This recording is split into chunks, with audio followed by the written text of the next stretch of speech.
Soul Sisters тавтай морил өнөөдөр ертөнцийн 4 кодны тухай ярина. За энэ 4 кодны балансыг барьж энэ 4 кодны учрыг олж ойлгож авснараа бид нарын reality буюу бодит байдлыг өөрийн хүслээр байлгах, үн дээрээс нь амар амгалан аз жаргалтай амьдрахад маш их хэрэгтэй байгаамаа. За энэ ертөнцийн 4 кодны нууцын тухай ярьцгаая. Энэ орчлон ертөнц хил ярианаас ч гүн цаг хугацаанаас ч өмнө бий болсон нэгэн хээ угалцтай. Бидний ухамсарыг сүнс болгоод сүнс маань махан биеийг олохын тулд энэ 4 код, энэ 4 элементийн дагуу энэ бодит ертөнц биелэлээ олсон байгаа. Тийм болохоор энийг бүтээгчийн анхны амьсгал гэж нэрлэж болно. Бид хизээч санамсаргүй энэ ертөнцид төрсөн биш. Бид нар энэ код дотор төрсөн. Тэр код бол 4. ертөнцийн загвар эмх замбрааг үзүүл биш, бүгдээрээ цаагаараа уялдаа холбоотой. Бүгд бие биенээсээ хамаарч бие биенийхэн үйлчлэлийн доор оршин тогтнож байдаг. Энийг юу гэж хэлдэг вэ гэхээр sacred geometry буюу ариун геометр гэж нэрлэдэг. Төгс төгөлдөр төлөвлөлт нүдэнд ил боловч сэтгэлээр л танигдах тийм нууц оршиж идэг. Тэгэхээр зөвхөн энэ сэтгэлээр танигддаг, сэтгэлээрээ мэдэрч болох энэхүү нууцыг өнөөдөр бид нар үг яриараа хөрвүүлэн логик ухаанаар хэрхэн ойлгомжтой ойлгож болох тухай ярилцъя. Бидний бүхий л мэдрэмж, амталж байсан амт, мөрөөдөл, айж байдаг зүйлс энэ хуулийг дагдаг. Эртний соёл иргэншил мэддэг байсан, байгаль өөрөө үүнийг мэддэг, харин бид энэ тухай арай мэдэж амжаагүй байж магадгүй. Бичлэгийнхаа эхний хэсэгт болохоор бид код дотор төрсөн гэдгээ задлж ярив. Бид энэ ертөнцид тохиолдлоор ирээгүй, бид анханасаа нэгэн химнэл бүтэц дотор төрсөн. Энэ бол 4 код.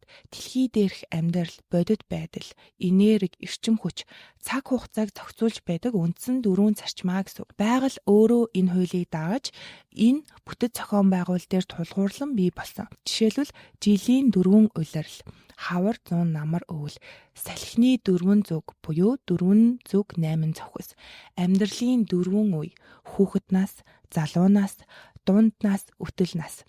Бие мах бод дотор орших 4 элемент: газар, ус, гал, агаар. Эдгээр нь зүгээр нэг домог биш. Энэ бол байгаль, бидний оршихуйн бодит бүтэц юм аа. За элементүүдийг бол бид нар ингээд нүдээр харж чаддаг те. Газар гэвэл энэ шороо юм байна гэд.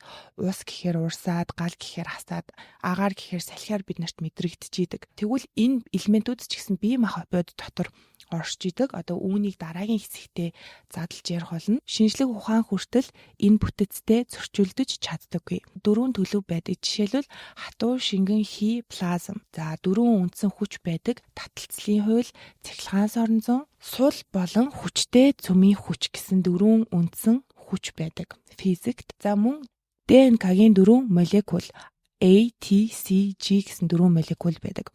Энэ бүхэн санамсаргүй тохиолдол гэж үү?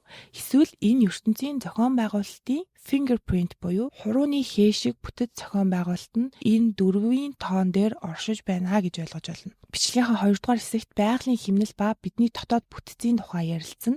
За түрүүн хэлсэнчлэн энэ 4 элементтэй дэлхийг бүрэлдүүлэгч гал, газар, ус, гал, агаар гэсэн энэ 4 элемент хүний бие буюу бидний дотоод бүтэцэд хэрхэн оршдог тухай ярилцъя. Мэдээж боддоор ингээд гал асаад биеийн дотор байж байна гэсэн үг биш. Энэ 4 элементийн оршин буйг бид нэр биеийн дотор хэрхэн оршдгийг мэдэрч ойлгосноороо өөрийгөө таньж мэдгээд улам илүү амархан болдог. За дэлхий 4 үлрэлтэй байдаг те, хавар 100 намар өвөл. Энэ бол зүгээр нэг цаг агарын өөрчлөлт биш. Байгаль ингэж амьсгалж, шинжлэгдэж, амьдралын мөчлөгийг тэнцвэржүүлж идэг.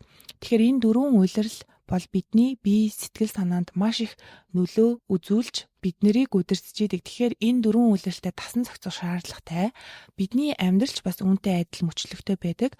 Хүүхэд нас буюу нээлттэй суралцах үе, залуу нас буюу өсч хөгжиж зорилгоо тодорхойлох үе, нас бий гүйцэн үе буюу туршлагаараа бүтээх хэрэгжүүлэх үе, мөн ахимаг нас, ухаарл эргцүүлийн үе. Сүнсний сэрэлтийн хөгжил хүртэл яг энэ үеүүдтэй адилхан явагдчихийдэг. Энэ бүхэн нь шугамн биш, спираль хэлбэрээр давтагддаг.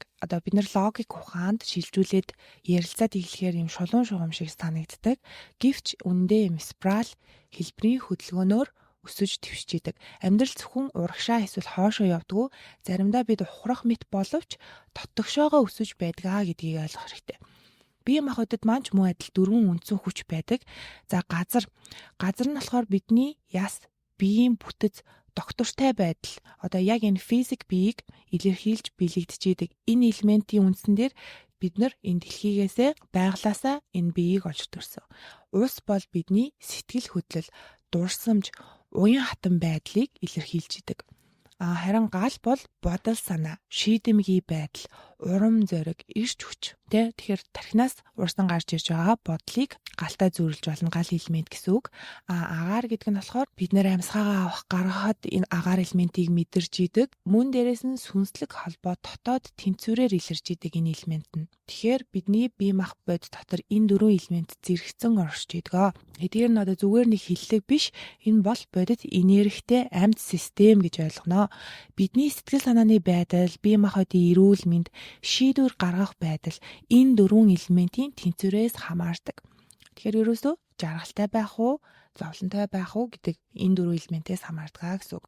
За дараагийн хэсэгт болохоор бидний дотоод 4 энэ давхарган маань бидний энэ 4 элемент хэрхэн ажилдаг талаар ярилцъя. Бие, сэтгэл, оюун, сүнсний тэнцвэр гэсэн 4 гол зүйлийг хариуцж байна. Би зөвхөн бие махбод биш, зөвхөн сэтгэлч биш, бид дотроо үндсэн 4 давхаргатай бөгөөд эдгээр нь хамтдаа бидний оршихуйн суурь болдог. За нэгдүгээрх буюу газар, бие махбод. Энэ бол бидний орон гэр. Бидний яс, арьс, амьсгал, зүрхний цохилт энэ биеэрээ бид энэ дэлхий дээр амьдралынхаа туршлагыг туулж байна. Experience хийх боломжийг олгодог гэсэн. Бие хайрлах нь зөвхөн гоо зайхан төдий биш. Энэ бол сүнснийхэн суурийг хамгаалж байгаа хэрэг. Зөвхөн сүнслэг хөгжлийг урдаа бариад бие махбодоо хайрлах бол бидний одоо сүнслэг хөгжил хизээж ахиц дэвшилтэд явагддаггүй гэж ойлгож байна. За ус бол сэтгэл хөдлөлийг хариуцдаг. Бидний сэтгэл хөдлөл бол бидний сул тал биш. Энэ бол хөдөлгөөн, урсгал, мэдрэмж, айдас, баяр, гуниг, хайр эдгээр мэдрэмжийг дарах биш, таних хэрэгтэй. Яагаад гэвэл ус шиг сэтгэл хөдлөл урсаж, цэвэрлэж, илэрхийлж байдаг. Тэгэхээр бид нар сэтгэл хөдлөлөө гаргаж явах хэрэгтэй. Тогтоол ус өмхийрдэг, урсгал ус бол үргэлж цэвэрч байдаг гэж ярьдаг. Газрын гүнээс цэвэр ус оргилж гарч идэг шиг бидний бие махбод эрүүл тэнцвэртэй байж иж одоо бидний сэтгэл хөдлөл хүртэл зөв тэнцвэртэй илэрхийлэгдэхийнхаа хэрээр цэвэрлэгдэх боломжтой болдог гэсэн. Бие махбодоо хөдөлгөхгүй, байнгын хөдөлгөөнгүй оршоод бие махбодоо үнэн сэтгэлээсээ хайрлаж чадахгүй байгаа тохиолдолд бол бидний сэтгэл хөдлөл урсаж илэрхийлэгдэж гарч чадахгүй тэгээд тэр тогтоол ус шиг өмхийрдгөө дарамт стресс болдгоо гэсэн үг. За дараагийн махбод бол гал элемент. Энэ бол оюун ухааныг хариуцдаг. Бидний бодол бол хүч. Бодол бүр үрийг тарьж үг бүр энергийг илгээдэг. Хэрэв оюун ухаан замбраагүй байвал бодол гал шиг шатаж түгшүүрийг бий болгоно. Харин төвлөрсөн үед оюун ухаан замыг тань гэрэлтүүлж шийдвэр гаргах одоо хүчийг өгдөг. Зөв шийдвэрээ гаргаж чаддаг. Тэгэхээр өмнө нь дурдсан газар, ус гэсэн 2 элемент маш сайхан тэнцвэртэй байж бидний гал элемент буюу оюун ухаан зөв зэгцтэй бодол санаа эрэг сайхан болох боломжтой болдог. Тэгснээрээ зөв шийдвэрийг гаргах боломжтой болно. Гал элемент хүний биед тэнцвэргүй болж хэтэрхий дүрлзэн гэдэг нь юу гэсэн үг вэ гэхээр бидний бодол ихсэж байна гэсэн. Бодол ихсгээрээ юу болох вэ гэхээр газрыг шатаана. Бие махбодыг үгүй хийн, мөн дээрээс нь түгшүүрийг бий болгоно. За дараагийн элемент бол агаар элемент буюу бидний сүнслэг чанарыг төлөөлж идэг элемент. Энэ бол бидний сүнсний мэдрэмж, зүн совин, зүүн бэлэг. Бид бүгдээрээ заримдаа зүгээр л энэ зөв юм байна, эсвэл энэ буруу гэж мэдэрдэг те. Энэ бол логикоос гадна орших ухаан гэж ойлгож байна. Энэ дуу хоолойг сонсох тусам бид өөрсдөө жинхэнэ утгаар нь мэдэрч эхэлдэг. Энэ зүрхнийхээ гэрлийг, зүрхнийхээ дуу хоолой зүрхээ дагаж сурснараа бусад 3 элементийн балансыг барихад биднэрт маш амархан болдог. Гал хасахад агаар хэрэгтэй байдаг те. Агаар байхгүй бол гал хасахгүй. Тэгэхээр бидний бодол санаа яг зөв тэнцвэртэй болж зөв шийдвэрийг гаргаж биднийг гэрэлтүүлэхийн тулд энэ агаар гэдэг махбод заавал хэрэгтэй. Сүнслэг мэдрэмж, зүн совин хүнд энэ талыг хөгжүүлэх нь заавал хэрэгтэй байдаг. Эдгээр давхаргын аль нэг нь алдагдвал бид өөрийгөө төөрсөн мэтээр мэдэрдэг. Харин тэнцвэртэй үед бид хүчтэй, тайван, зоригтой, гэгээлэг болдог.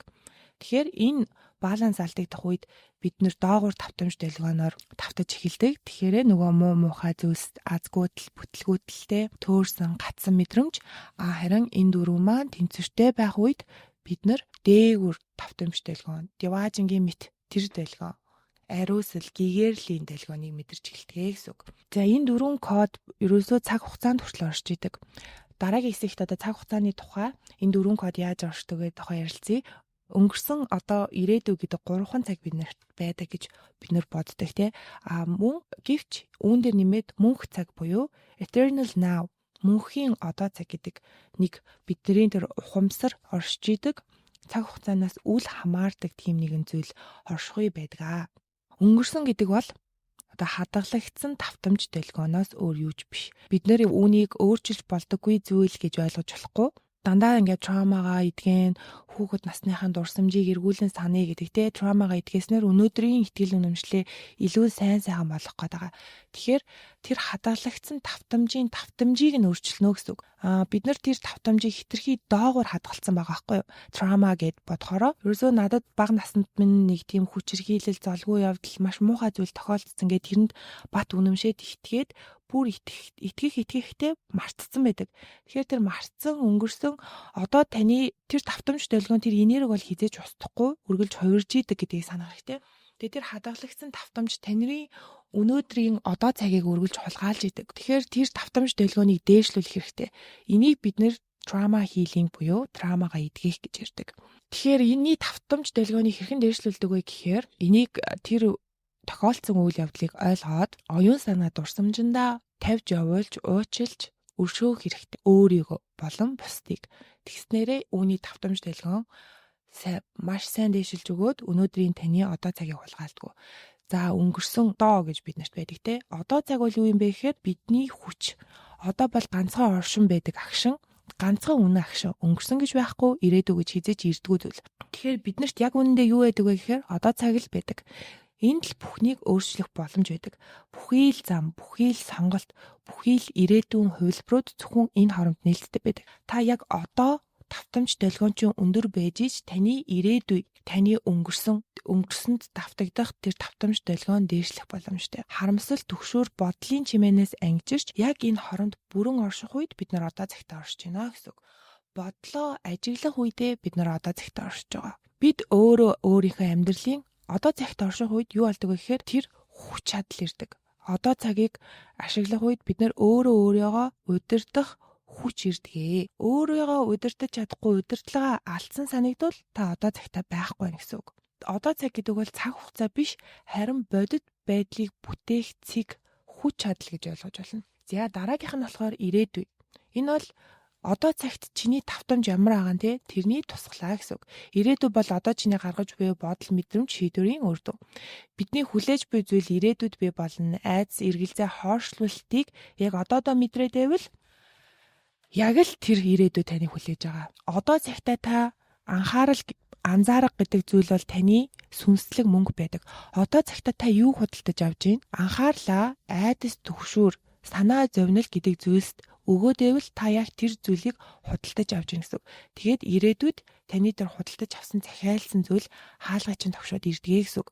Тэгэхээр та одоо цагтаа эрэг бүхэнд эрэг сэтгэл хөдлөлүүдэд анхаарлаа өгөөд мэдрээд байх юм бол ирээдүйд яг тэр зүйлс таны хаалгыг тогшоод ороод ирнэ гэсэн. Тэгэхээр ирээдүйн цагийг бол одоогийн тусгал гэж ойлгож байна.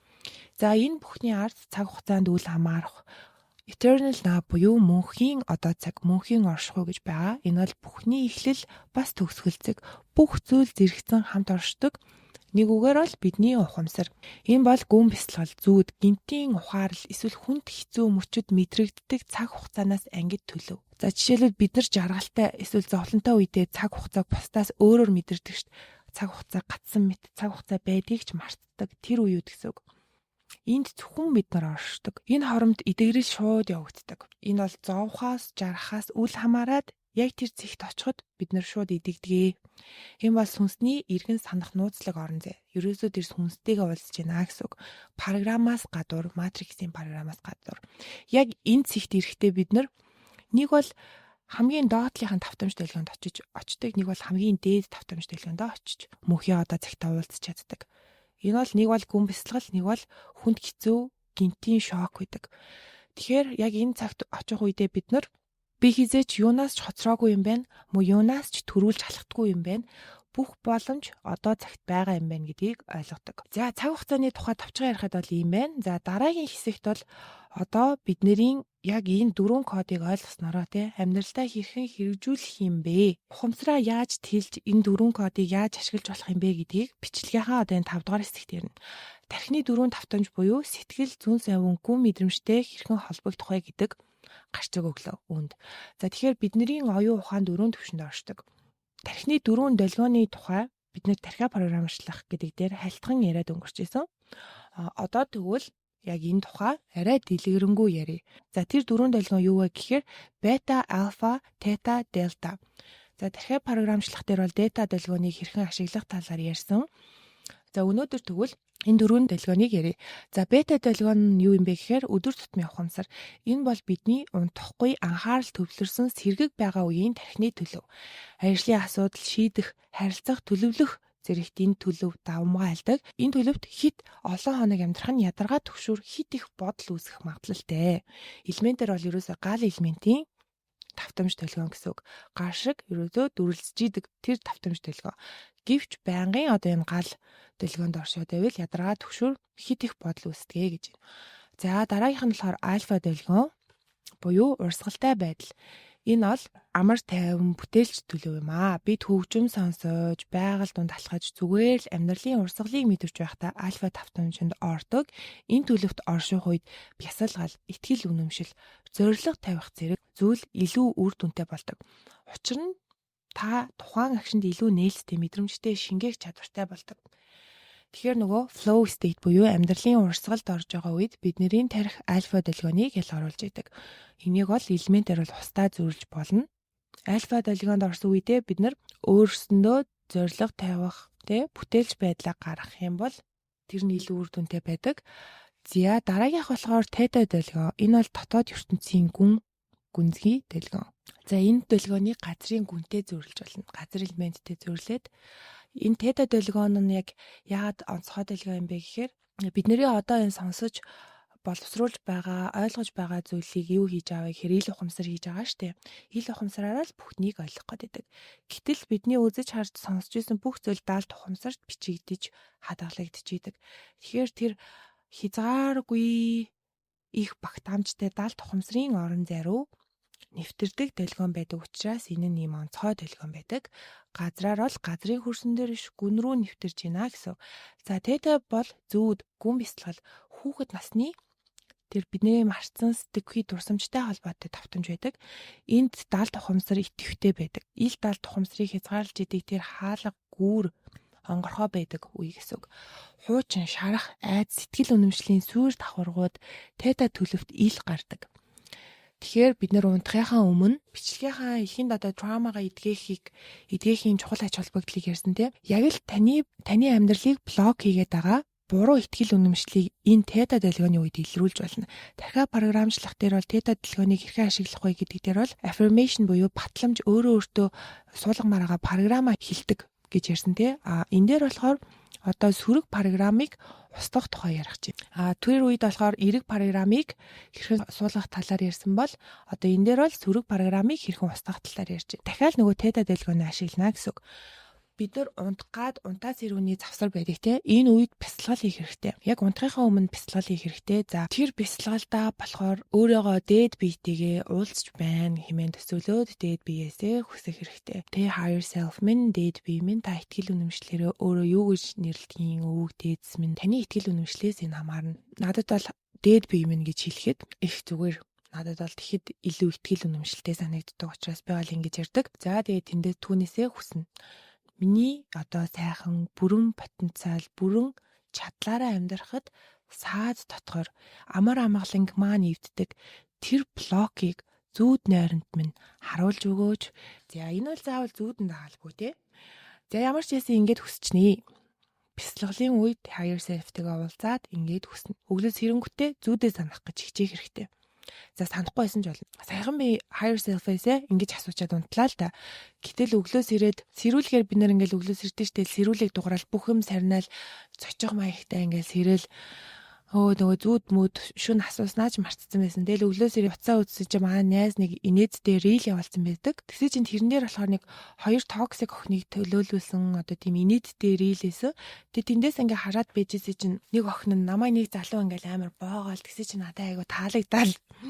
Гэт ууг нь тэр чи хүчрхийлээд ах чи надад айгу таалагдаад өдр гэд яриад тэг би тэрийг инээжсэн аа гинт урч хүн зүүдэлсэн зүүдээ санаж байгаа байхгүй юу.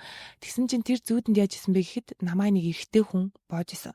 Тэг би тэр ямар эрэгтэй хүн намайг боод исэн болоо гэж бодоод манай хамгийн сайн эрэгтэйнээс намайг боод исэн бах та гэд яг ингээл миний гүрээний ингээд судсан дээр дарчаал ингээд өөх мөх гэж ингээд боож исэн. Тэгэд би тэр зүүдэнд амар айгаад тэгээд ингээд гайхаад бодоод исэн чин огт бүр мартсан байсан дурсамжаа сэтрээсэн.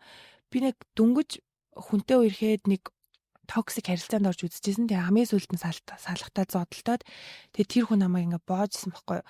Ингээд үхэн тэргээ. Тэгээ би тэр үед нь бүр боолгоод заа зэт ингээ үхэл үхий дөө гэд буугаад өгцсөн байгаа үед тэгж болж исэн. Тэгэд тэндээс маш их трама шарах авч үлдсэн юм байлээ л дээ. Тэгээд одоо ингээд ер нь хамгийн эхлээд манай тэр найз намайг боожсэн юм уу гээл ингээ бодоход бол нэтгэдэг сайн найзаагаа яагаад гэж бодож ийн вэ гэхээр ер нь цаагаараа эрэгтэй хүн л итгэж чаддаггүй гүндээ эднэр юм муухай хүнийг ингэж хүчрхийлдэг хүмүүстэй гэсэн нэг тийм итгэл үнэмшил байгаа юм байна гэдгийг би яг тэр зүүднээсээ бүр анзаарч өөрийгөө маш их ойлгосон. Тэгэд тэр маань болохоор одоо эрэгтэй хүмүүст итгэдэггүй харьцагтай баг зэргийн ингээд доош нь хийх ч юм уу үгийг нь үүлээ хошоох тиймэрхүү байдлаар илэрдэг юм байна да.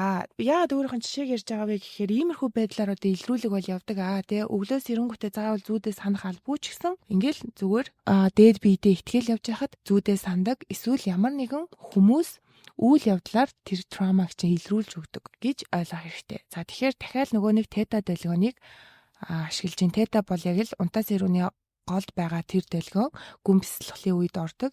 Тийм учраас бид нар одоо бясалгал хийх хэрэгтэй гэдэг. Тэгэл одоо бясалгал хийхдээ тэр зүүд нойронд болохоор бид нар 70 тухамсартайгаа уулздаг. Зүүд бол маш юм замбрааг байдэн шүү дээ. Хүссэн гинт нэг газар очивол тэгэл физикийн хуйлууд үйлчлэлтгүй те. Одоо гүүх гээд ихэд таталцлын үйл байхгүй нэг эвгүй гүүж мөгээл эсвэл өндөр нисэл ерөөсөө физикийн хуйлууд үйлчлэлтггүй тэр 70 тухамсрын орон зай гэсэн үг. Тэр 70 тухамсарт ямар буруу зүйл ингээд оршоод хадгалагдаад байгаа нь тэрийг одоо илрүүлдэг. Тийм онцгой үе учраас тэр зүүдний тэмдэглэлийг хөтлөх, зүүдэ манах энэ төр бол бид нарт ийм ашигтай байдаг аа. За дөрөвдүгээр долгион бол дельта долгион. Нам гүн ба дээд мэдрэмж. Энэ бол мэдээж агаар элементэд хариалагдана. Дельта бол хамгийн удаан гүн давтамж гэсэн үг. Хамгийн өндөр гэхдээ хамгийн томоор долгио болж идэг удаан гүн давтамжаа гэж ойлгож болно. Ихэвчлэн унтаж байхад тохиолддог. Гэхдээ зарим хүмүүс гүн бясалгал зүүн сонгоор дамжуулан сэрүүн байдалтайгаар орж чаддаг. Тэгээд жишээлбэл одоо манай нөгөө подкаст дээр ярьдаг бууз жаргал ах чинь гүүж явахдаа энэ долгионд ордог бах. Одоо өөрөөгөө бие гаднаас нь хараад амьсгалж байгаагаа мартсан энэ төр гэдэг бол яг энэ долгионы нэг хэлбэр. Тэгэхээр бүр дээд мэдрэмж, гэгэрлийн тэр мэдрэмжийг амтлаад явж идэг гэсэн. Энэ үед мэдлэг гинэт татагддаг гүн эдгэрэл зүүн совин ухамсартай холбогдох боломж нэгддэг. За энэ долгионд одоо бид нар гүн нойрондоо орох хэрэгтэй. Гүн нойр биднийг биеийг гүн гүнзгий эдгэхээс гадна сэтгэл зүг гүн гүнзгий эдгэж идэг. Яагаад юм бэ гэхээр тэр нэг ухамсар бурхан бүтээгч гэж яриад байгаа тэр source буюу тэр их сурвалжаас яг өөрт хэрэгтэй өндөр давтамж долгионтой мэдээллийг бидний тарих даунлоад хийж татаж хүлээж авч идэг. Тийм учраас бие мах бод сэтгэл санаа сүнс бодол энэ бүхий л төвшөнд гүн нойр хамгийн чухал. Тэгэхээр гүн нойронд таныг оруулж чадахгүй байгаа бүх зүйлсээс одоо татгалзах хэрэгтэй. Хит их кафен хамаа намаагүй ингэж уурладаг хүмүүсийг мэднэ л дээ. Бүр стрессээ ингэж бие барихгүйгээр стрессээ ингэж хүмүүс рүү маш их цацж идэг хүмүүс эдэг тийм. Яг үнэндээ тухайн үед стресс буюу адреналиныг дааврыг маш их юм хязгааргүй цацаад өөрт нь юм гал дүрлэлсэн тийм сэргэлтийн мэдрэмж ирж байгаа мэт боловч шүн тухайн тэр уурыг цацсан хүнд хэрхэн нөлөөлдөг вэ гэхээр шүн таны тарих идэвхтэй ажиллаад энэ гүн нойр руу аваачдаггүй таныг. Тэгэхээр гүн ойрондоо шүн орж чадахгүй бол маргааш нь дахиад бөөрл их ууртай, стресстэй, амарч чадахгүйс ирдэг. Идэгрэл бие сэтгэл сүнсний төвшөнд ерөөсөө идэгрэл явагдахгүй байна л гэж ойлгох хэрэгтэй. Өдөр нь аль болох урсгалдаа ойрхон орж сэтгэл санаа тэр бодол мэдрэмжийг тайван байлгах нь шүн таныг гүн ойрондоо ороход туслана. Тэгэхээр ерөөсөө өдөр нь хамаагүй битээ ууралж агаарай, баг ч гэсэн бие барьж агаарай.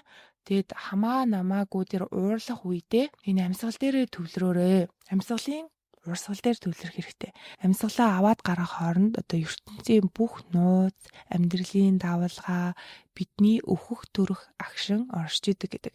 Тэгэхээр энэ хүчтэй энэ амьсгал дээрээ төвлөрч чадсанараа буцаад та нөгөө дотоод өөр дээрээ ирээд гадагшаа анхаарлаа хандуулахаа болоод уур уцаар одоо сарниж алга болж байгааг мэдэрнэ. Өнөөдөр дурдсан гол зүйлүүдэд дүгнэлт хэсэгтээ оруулъя. Нэгдүгээрт цаг хугацаа бол хязгаар биш. Бидний ухамсар мөнхийн одоо цагт оршдог гэдгийг ойлгох хэрэгтэй. Өнгөрсөн л бол өнгөрсөн. Би бол шарахтай хүн, би травматай хүн гэж явж болохгүй. Тэр таны травма бол зүгээр л нэгэн доогуур давтамж дэлгөөн гэдгийг ойлгоод та тэр давтамж дэлгөөнийг ихсгэх, өндөр болгох хүч чадал нь танд байгаа. Өөрийнхөө муу талыг ойлго, өөрийнхөө чөтгөрлөг талыг нээж илрүүл түүнтэй зохицож амьдарч сурах хэрэгтэй. Түүнийг зөвөр ойлгож ашиглах хэрэгтэй гэдэг цаг хугацаатай холбоотойгоор энэ санааг хэлсэн. Бид цаг хугацаанд захирагддаг биш, харин цаг хугацааг мэдрэх, өөрчлөх чадвартай гэдгийг ойлгох хэрэгтэй. За хоёрдугаарт анхаарал бол бидний бүтээх хүч юм шүү гэдэг талаар ярьсан. Анхаарал гэдэг бол ерөөсөө сүнслэг мөнгө. Анхаарал хаашаа хандна? Таны энерги, таны амьдралыг тэтгдэг тэрхүү энерги тэр зүйл рүү урсаж та анхаарлаа хандуулж байгаа зүйлээ худалдаж авч байгаа. Үргэлж одоо анхаарлаа өөрийнхөө өсөлт хөгжилт, өөрийнхөө дотгошоо чиглүүлж чадвал та удахгүй өөрийнхөө дээд биетэй уулзна. Удахгүй таны үргэлж хүсэн мөрөөддөг тэр нэгэн хүн болж хувирна гэсэн. Анхаарлаа боломж, талархал, урам зориг, бүтээлч байдал руу хандуулах хэрэгтэй. Хий дэмий зүйлс рүү битээ хандуулаарэ. Унтаад сэрсний дараа бидний одоо өдөрт ногдож байгаа тэр энерги анхаарал хязгааргүй зүйл биш, их хязгаарлагдмал зүйл байдаг. Тэгэхээр энэ дээр нэг өөх зөвлөгөө нь бол өглөө босоод хамгийн түрүүнд хамгийн өөрт чухал ашигтай зүйлийг хийж агаарэ гэж зөвлөмөр байна. Та хэрвээ оюуны бүтээл төрөвдөг хүн бол хамгийн эхлээд тэр оюуныхаа зүйлийг хийх хэрэгтэй. Хамгийн их хүч энергитэй байгаа үедээ анхаарал төвлөрөл сайн байгаа үедээ хийж агаарэ гэж зөвлөе. За 3-дугаарт ярьсан чухал нэгэн зүйл бол ертөнц биднээс эхэлдэг гэдгийг санах хэрэгтэй.